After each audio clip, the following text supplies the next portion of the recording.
Today I'm going to be presenting a strategic briefing about one of the most important flashpoints in the world, the Taiwan Strait. My role in this scenario is the president of Taiwan. The challenge is not only to defend the island, but to protect one of the most important flows in the global economy. Semiconductors. Taiwan may look small on the map, but if it's pressured, backloaded, or attacked, the consequences would affect AI, smartphones, cars, defense systems, financial markets, and global trade. So it's not only a military issue, it's a territorial, economic, technological, and strategic flashpoint. Starting conditions. China sees Taiwan as part of its territory and continues increasing military pressure around the island. At the same time, Taiwan is supported by the United States, Japan, and other allies because its semiconductor industry is too important to ignore. Taiwan is located in a critical maritime zone close to China, Japan, and the south of China Sea. This makes it important for both trade and security. Strategic logic. To understand the flashpoint, we cannot only look at the borders. Stephanie Genaro explains that modern power is also about flows, data, capital, technology, trade, and narratives. Taiwan is powerful not because of its size, but because of what flows through it. It chips, investments, and technological knowledge. Peter Schwartz helps us understand that scenarios are not predictions. They are a way to prepare for different futures before they happen. Lawrence Freeman's idea of strategy is also important because strategy is never only one move. Every move creates reactions, and those reactions create consequences. My strategic move. And as a Taiwan leader, uh, my decision will be to launch the semiconductors continuity doctrine. Taiwan should not move of its ship industry abroad because that will weaken its strategic importance. If Taiwan loses the semiconductor advantage, it loses part of its protection.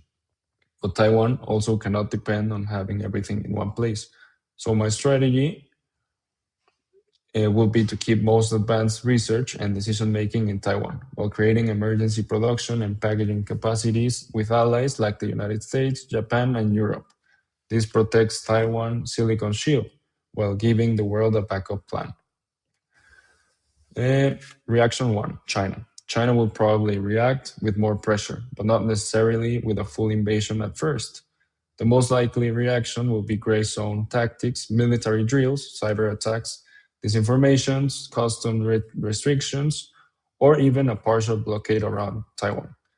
China will accuse Taiwan of using semiconductors as a political weapon and will blame the United States and its allies for interfering. United States, Japan, and Europe. Reaction two. The second reaction will come from the United States, Japan, and Europe. They will support Taiwan not only because of democracy, but because their economies depend on Taiwan's chips. The United States needs chips for AI, defense, and technology. Japan needs Taiwan because it's geographically close. Europe needs chips for cars, industry, energy systems, and defense. They would increase deterrence, support Taiwan, and accelerate semiconductor investments outside of Taiwan. Reaction three, corporations and markets. The third reaction will come from corporations such as Nvidia, Apple, AMD, ASML, and global automakers. They will reset quickly because their businesses models depend on stable semiconductor supply. They will increase chip inventories, diversify suppliers, sign long-term contracts, and pressure governments to protect shipping routes and production facilities. Financial markets would also react. Technology stocks could become unstable, shipping insurance could rise, and electronics could become more expensive overall. Second order consequences. The next consequence is that globalizations become more fragmented. Instead of one global semiconductor supply chain, the world would start creating trusted blocks. The United States, Japan, Taiwan, and Europe would form one strategic chip network, while China would accelerate its own domestic semiconductor industry. This will create opportunities for Mexico, India, Vietnam, Malaysia, and other countries through nearshoring and manufacturing relocations. So who gains and who loses? Taiwan gains resilience because it becomes harder to pressure. It keeps strategic importance while building backup system with allies. The United States and Japan also gain because they increase their influence over the semiconductor system. Mexico, India, Vietnam, and Malaysia could also benefit as companies look for alternative manufacturing locations. China loses part of its ability to pressure Taiwan cheaply because escalations would affect global markets and possibly its own economy. Companies and consumers may also lose because security diversification, electronics cars, and AI infrastructure could become more expensive. My conclusion the Taiwan Strait is not only a territorial conflict, it is where geography, technology, trade, and power meet. My strategic move, the semiconductor community continuity doctrine, does not solve the conflict with China, but it changes the world.